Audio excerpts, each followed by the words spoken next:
కొత్త భాష, కొత్త ప్రేమ భాష, నీకు నాకు మధ్య అక్షరాలు లేవు, డిక్షనరీలు లేవు, గ్రామర్ అయినా లేదే.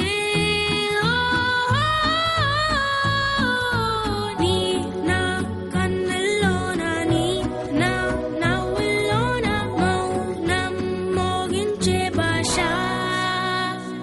Let me say I'm your miss you.